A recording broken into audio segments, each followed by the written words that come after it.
story. The silver locket burned against Jake Morrison's chest like a brand as he rode into Silver Creek, New Mexico territory on a sweltering afternoon in July 1878, unaware that the face captured in the tiny portrait inside would soon be looking back at him with living, breathing eyes. The dust from the trail clung to his weathered duster, and his horse's flanks were slick with sweat after the long ride from Santa Fe. He had been drifting for 3 years now, ever since the war had ended and taken everything he loved along with it. The locket was all he had left of Catherine, the woman he had loved and lost, the woman whose delicate features were preserved in the miniature painting he kept close to his heart. Jake dismounted outside the general store, his boots hitting the packed dirt with a heavy thud. Silver Creek was smaller than he had expected, just a handful of buildings clustered around a main street that looked like it had seen better days. But it was work, and work was what he needed. The telegram had been brief. Ranch hand needed, good pay, room and board included. Jake had responded immediately, desperate for something to anchor him after years of wandering. He tied his horse to the hitching post and stretched, feeling every one of his 26 years in his aching muscles. The general store was cool and dim inside, a welcome relief from the relentless sun. An elderly man with a gray beard looked up from behind the counter, his eyes sharp and assessing. Jake introduced himself, explaining that he was looking for the Harrigan Ranch. The old man nodded slowly, then pointed down the street. The ranch was about 5 miles west, he said, and Miss Harrigan would be expecting him. Jake thanked him and turned to leave, but something made him pause. "Miss Harrigan," the man had said, "not Mister." The ride to the ranch gave Jake time to think, something he had been trying to avoid for 3 years. Catherine had been his childhood sweetheart, the daughter of a wealthy merchant in St. Louis. They had planned to marry after the war, but fate had other plans. She had fallen ill with fever while he was away fighting, and by the time he returned home, she was already gone. Her mother had given him the locket at the funeral, pressing it into his palm with trembling hands. Inside was a miniature portrait Catherine had commissioned as a surprise for him, painted just weeks before she died. Jake had opened it only once that terrible day, and the image of her face had seared itself into his memory. Dark hair, gentle eyes, a soft smile that promised a future they would never have. The Harrigan Ranch appeared on the horizon like a mirage, a sprawling collection of buildings nestled in a valley between 2 red rock mesas. Jake could see cattle grazing in the distance, and the layout suggested a prosperous operation despite the remote location. He rode up to the main house, a sturdy adobe structure with a covered porch, and dismounted. Before he could knock, the door opened, and Jake felt his heart stop. The woman standing in the doorway could have been Catherine's twin. The same dark hair, though worn in a different style. The same delicate bone structure, the same eyes that seemed to see straight through him. Jake stood frozen, his hand instinctively moving to his chest where the locket rested beneath his shirt. It was impossible. Catherine was dead. He had seen her grave. But this woman was real, solid, standing right in front of him with a look of mild curiosity on her face. "You must be Jake Morrison," she said, her voice different from Catherine's, lower and warmer. "I am Eleanor Harrigan. Welcome to my ranch." Jake struggled to find his voice. "Ma'am," he managed, touching the brim of his hat. "I apologize for staring. You remind me of someone I once knew." Eleanor's expression softened. "I get that sometimes. Please come in. You must be exhausted from your journey." "We can discuss the position over supper." Jake followed her inside, his mind reeling. The resemblance was uncanny, but as he studied her more carefully, he began to see the differences. Eleanor was perhaps a year or 2 older than Catherine had been when she died. Her movements were more confident, less refined. There was a strength in her bearing that spoke of hard work and harder choices. She led him through a simply furnished parlor to a kitchen that smelled of bread and coffee. "My foreman quit 3 weeks ago. Eleanor explained as she poured coffee into 2 tin cups. Decided he wanted to try his luck in the California goldfields. I have been managing with the 3 hands I have left, but it is too much. I need someone who knows cattle, who can handle the work and the men. Jake accepted the coffee gratefully. I grew up on a ranch in Missouri, he said. Worked cattle before the war. I know the work, and I am not afraid of it. Eleanor studied him with those eyes that were so painfully familiar. Why are you drifting, Mr. Morrison? A man with your experience should have settled somewhere by now. The question was direct, and Jake respected her for it. I lost someone, he said quietly. After that, nowhere felt like home anymore. Something flickered in Eleanor's eyes, understanding perhaps, or recognition of shared pain. I know something about loss, she said. My father built this ranch from nothing. He died 2 years ago, and my mother followed 6 months later. I have been running it alone ever since. No husband? Jake asked, then immediately regretted the personal question. Eleanor's smile was wry. Men in these parts want a wife who will stay in the kitchen and produce children. I want to run a ranch. Those 2 things do not seem to go together. Jake found himself smiling despite the turmoil in his chest.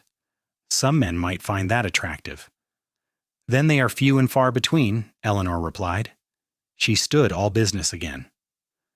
The job pays $40 a month, plus room and board. You will have your own cabin near the bunkhouse. The work is hard, the hours are long, and I expect loyalty and honesty. Can you give me those things? Yes, ma'am. Jake said, standing as well. You have my word. No. Eleanor extended her hand, and Jake shook it. Feeling the calluses that proved she was not afraid of hard work, her grip was firm, her gaze steady. Then welcome to the Harrigan Ranch, Mr. Morrison. You start tomorrow at dawn. That night, alone in the small but clean cabin Eleanor had shown him to, Jake pulled out the locket for the first time in months. His hands shook as he opened it, revealing Catherine's painted face. The resemblance to Eleanor was striking, but now that he looked more carefully, he could see the differences. Catherine's eyes had been gray. Eleanor's were hazel with flecks of gold. Catherine's chin had been more pointed. Eleanor's was stronger, but the overall impression was so similar it made his chest ache. Jake closed the locket gently and tucked it back inside his shirt. He did not know what twist of fate had brought him here, to this remote ranch in New Mexico, to a woman who looked like a ghost from his past. But he was here now, and he had given his word. He would do the work he had been hired to do, and he would try not to let his memories interfere. The next weeks fell into a rhythm that was both familiar and grounding. Jake rose before dawn, worked until his muscles burned, and fell into bed exhausted each night. Eleanor proved to be a demanding but fair boss, working alongside her hands when the situation called for it. Jake watched her rope cattle with practiced ease, mend fences in the brutal sun, and negotiate with buyers in town with a sharp business sense that impressed him.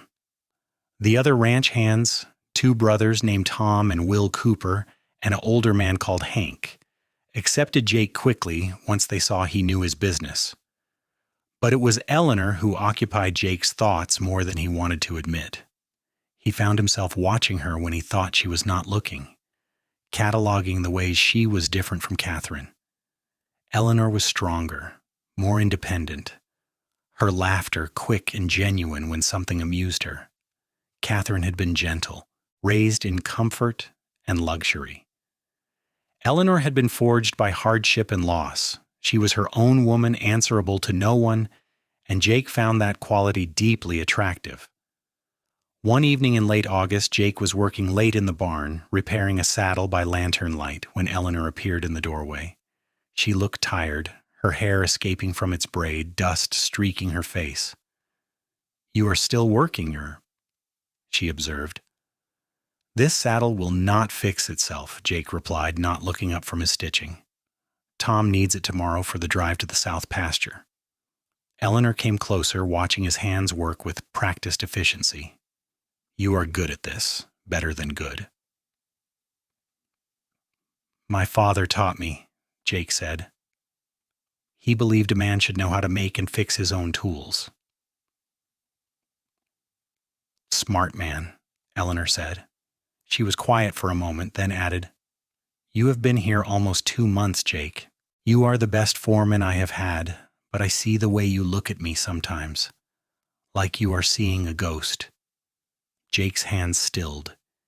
He set down the saddle carefully and met her eyes. I owe you an explanation, he said. Eleanor shook her head. You do not owe me anything. But if you want to talk, I am willing to listen. Jake reached inside his shirt and pulled out the locket. He held it out to Eleanor, who took it carefully, her fingers brushing his in a way that sent electricity up his arm. She opened it, and he watched her face as she studied the miniature portrait inside. Her expression shifted from curiosity to understanding. She looks like me, Eleanor said softly. Her name was Catherine, Jake said, the words coming easier than he expected. We were going to be married. She died of fever while I was at war. When I saw you that first day, it was like seeing her alive again. I know you are not her. You are your own person, and I can see that now. But at first it was hard. Eleanor closed the locket gently and handed it back. I am sorry for your loss. That kind of pain does not go away easily. No, Jake agreed. But it gets easier to carry. Working here, it has helped. You have helped, though you probably did not mean to. Aunt Eleanor's eyes were warm in the lantern light. Maybe I did mean to. You have this sadness about you, Jake.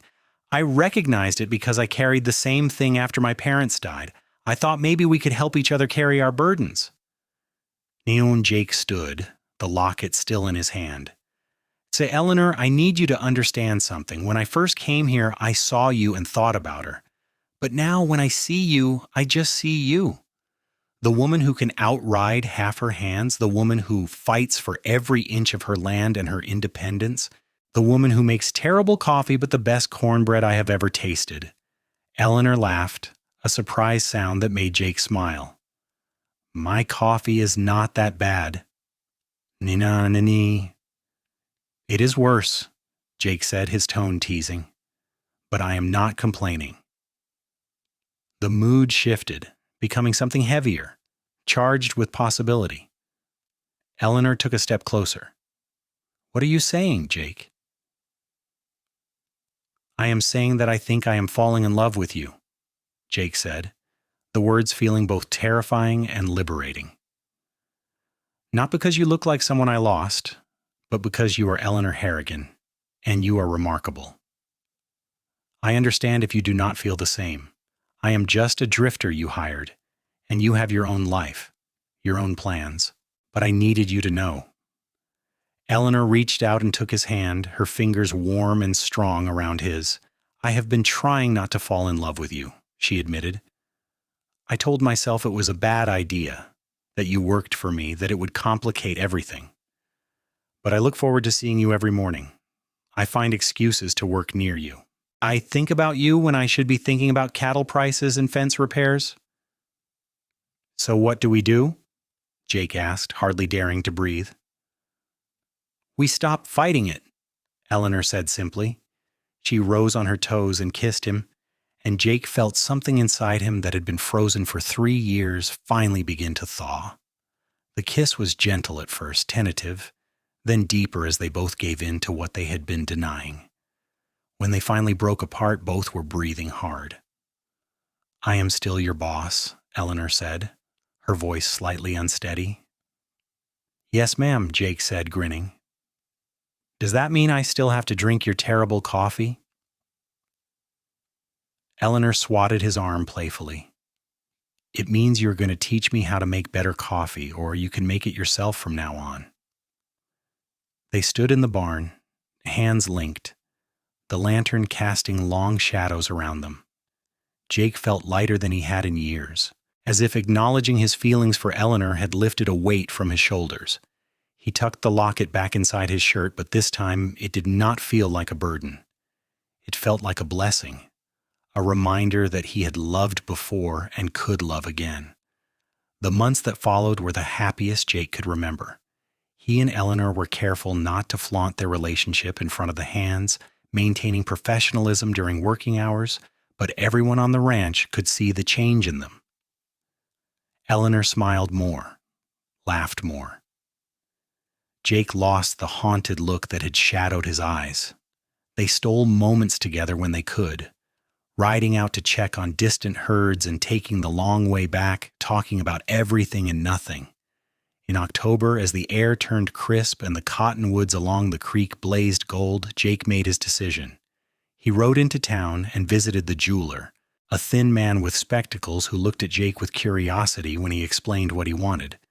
Jake sold his rifle, a fine piece his father had given him, to pay for a simple gold band.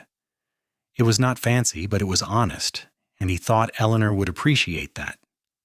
He proposed on a Sunday evening, the one day of the week when the ranch work eased slightly. He took Eleanor riding to a spot overlooking the valley where they could see the ranch buildings below and the vast expanse of sky above. The sunset painted everything gold and crimson, and Eleanor's face glowed in the dying light. "Eleanor Harrigan," Jake said, taking her hand, "I came to this ranch broken, and you made me whole again. You gave me purpose and hope and a reason to stop running. I love you more than I thought I could ever love anyone. Will you marry me?" Eleanor's eyes filled with tears, but she was smiling. "Yes," she said simply. "Yes, Jake Morrison, I will marry you." Jake slipped the ring onto her finger, and she looked at it with wonder. "It is perfect," she said. "Simple and strong, just like you."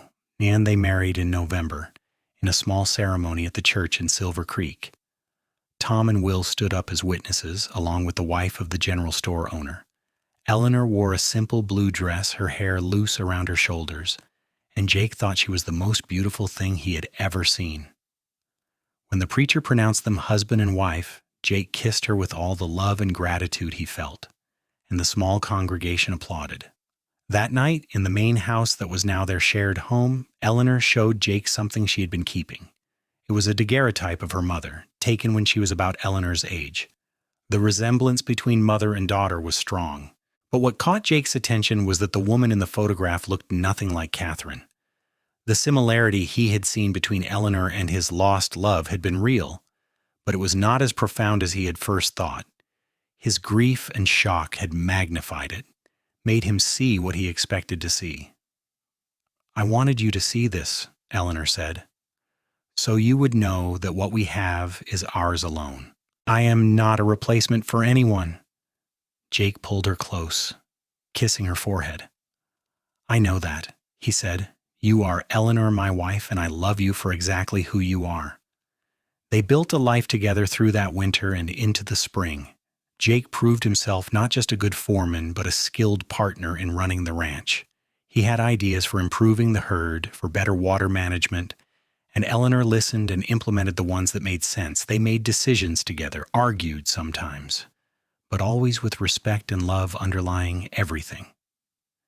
In March of 1879, Eleanor told Jake she was pregnant.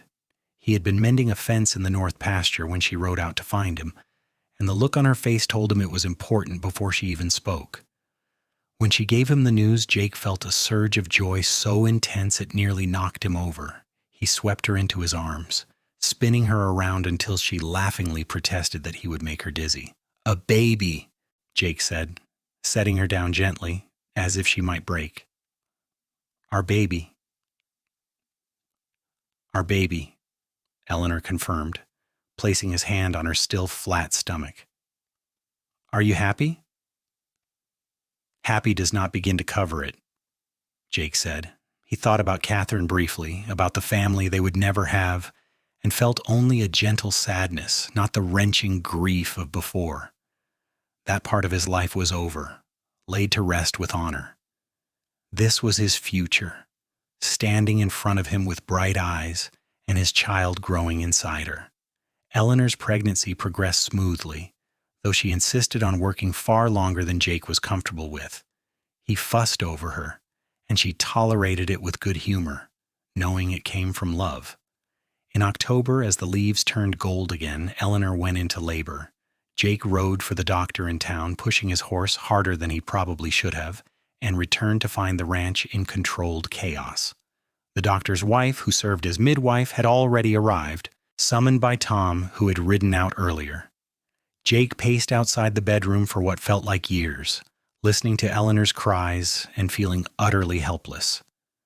Tom sat with him, offering quiet support, and Hank brought coffee that Jake could not drink. When the baby's cry finally rang out, strong and healthy, Jake nearly collapsed with relief. The midwife emerged, smiling, and told him he had a son. Jake entered the bedroom to find Eleanor propped up on pillows, exhausted but radiant, holding a tiny bundle wrapped in a blanket. She looked up at him with such love that Jake felt his throat tighten. "Meet your son," she said softly. Jake approached carefully, as if walking on sacred ground. He looked down at the baby's face, red and wrinkled and perfect, and felt something shift in his chest. This was his son, his and Eleanor's. A new life, a new beginning. "He is beautiful," Jake whispered. "He has your eyes," Eleanor said. "What should we name him?" Jake thought about his father, who had taught him so much. "Robert, see," he said.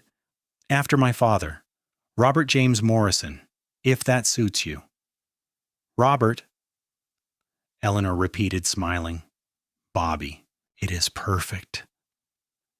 Jake sat carefully on the edge of the bed, wrapping his arm around Eleanor's shoulders, the three of them forming a tight circle. He thought about the locket still hanging around his neck, Catherine's face preserved in paint and memory. He would always remember her, always carry a piece of that first love with him, but this was his life now, his family, and it was more than he had ever dared to hope for. The years that followed were full and rich. Bobby grew into a sturdy boy with Jake's dark hair and Eleanor's sharp mind. The ranch prospered under their joint management, expanding carefully as opportunities arose. In 1881, Eleanor gave birth to twins, a boy and a girl they named Thomas and Margaret. The house rang with children's laughter, and Jake could barely remember what his life had been like before. One evening in the summer of 1883, when Bobby was nearly 4 and the twins were starting to walk, Eleanor found Jake on the porch, watching the sunset. She sat beside him, and they were quiet for a moment, enjoying the peace. "Do you ever think about her?" Eleanor asked softly. Jake did not need to ask who she meant. "Sometimes," he admitted, "but not the way I used to. She is a part of my past, but you are my present and my future. I am grateful for what I had with her because it taught me how to love, but what we have is different, deeper. We built this together, Eleanor, this life, this family, this ranch. That is ours." Eleanor leaned her head on his shoulder. "I am glad you came to Silver Creek that day. Glad you stayed." "So am I," Jake said, kissing the top of her head. "Best decision I ever made." As the sky darkened and the first stars appeared, Jake reached up and touched the locket through his shirt. It was still there, still a part of him, but it no longer burned. It was simply a memento, a reminder of a young man's first love and the tragedy that had shaped him. He had thought that seeing Eleanor that first day was a cruel trick of fate, a ghost sent to haunt him. But it had been a gift, a second chance he had not known he needed.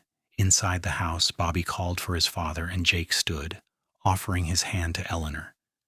She took it, and they walked inside together, into the warmth and noise and beautiful chaos of their family. The locket rested quiet against Jake's heart, no longer a source of pain, but a bridge between who he had been and who he had become. Years later, when Bobby was old enough to understand, Jake showed him the locket and told him about Catherine.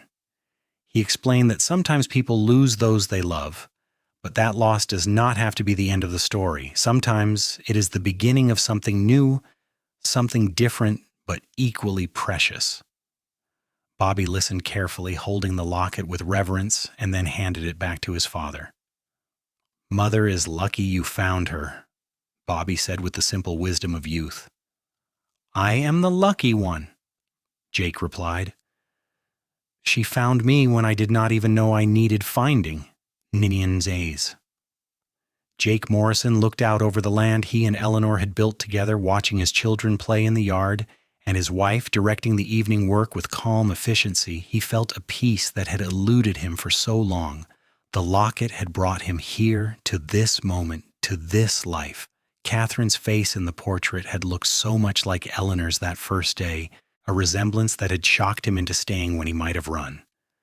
But Eleanor was not a replacement or a copy. She was wholly herself, and Jake loved her with a depth and maturity he had not been capable of when he was younger. The ranch continued to thrive. In 1885, they bought the adjacent property when the owner decided to move back east, nearly doubling their grazing land. Bobby grew into a serious young man who loved the ranch as much as his parents did. Thomas was wild and adventurous, always pushing boundaries, while Margaret had her mother's business sense and sharp tongue. In 1887, Eleanor gave birth to their fourth child, another boy they named Samuel. Jake taught all his children to ride, to work cattle, to respect the land and the animals. He taught them honesty and loyalty, the values his own father had instilled in him. Eleanor taught them to read and write, to think critically, to stand up for themselves. Together, they created a family that was strong and loving, built on the foundation of their own hard-won happiness. One evening in the spring of 1890, Jake and Eleanor celebrated their anniversary, 12 years since that simple ceremony in Silver Creek. The children were in bed, and they sat together on the porch, sharing a bottle of wine that Tom Cooper had brought from town. The night was warm, filled with the sound of crickets and the distant lowing of cattle. Do you remember that first day? Eleanor asked, her hand in Jake's. When you looked at me like you had seen a ghost? Jake laughed softly. Well, how could I forget? I thought I was losing my mind. You were so like her in appearance, but so different in every other way. Are you glad you stayed? Eleanor asked, though she knew the answer. Eleanor Morrison, you saved my life, Jake said seriously. I was drifting, hollow, just going through the motions. You gave me a reason to live again, to love again. Every day with you is a gift. Eleanor squeezed his hand. You saved mine too. I was so alone, so determined to prove I could do everything myself. You showed me that accepting help, accepting love, is not weakness. It is strength. They sat in comfortable silence, two people who had found each other against all odds. The locket still rested against Jake's chest, but he rarely thought about it anymore. It was simply a part of him, like the scar on his shoulder from a bullet wound or the calluses on his hands from years of hard work. Catherine was a memory, preserved in paint and kept safe in silver, but she was not his life. Eleanor was his life, and their children, and the ranch they had built together. As Jake Morrison looked at his wife in the moonlight, he silently thanked whatever twist of fate had brought him to Silver Creek on that hot July day 12 years ago. He had ridden in broken, carrying the ghost of his first love in a locket against his heart, but he had found something he had not been looking for, something infinitely more precious. He had found healing, purpose, and a love that was real and present, and his to hold. The woman in the locket portrait had been lost to him forever, but the woman standing beside him that first day, the woman who looked so much like her yet was entirely her own person, had become his everything. Eleanor had not replaced Catherine. She had simply shown Jake that his heart was big enough to hold both the memory of what he had lost and the joy of what he had found. And that, Jake thought as he pulled Eleanor close and kissed her under the stars, was more than enough. It was everything. Their story continued through the years, a testament to the healing power of love and second chances. Bobby eventually took over running the ranch, with Jake and Eleanor stepping back to enjoy their grandchildren. Thomas went east to study law, but always came home for holidays, bringing stories of the changing world. Margaret married a rancher from a neighboring property, expanding the family's influence in the region. Samuel became a veterinarian, using his skills to help not just the family ranch but all the ranchers in the territory. Jake and Eleanor grew old together, their love deepening with each passing year. They sat on their porch in the evenings watching the sun set over the land they had worked so hard to build, surrounded by the family they had created. Jake still wore the locket, though the silver was tarnished now and the chain had been replaced twice. Sometimes when he was alone, he would open it and look at Catherine's face, remembering the young man he had been and the love that had shaped him. But then he would close it gently and go find Eleanor, because she was his present and his future. She was the one who had taken a broken cowboy with a ghost in his heart and shown him that life could be beautiful again.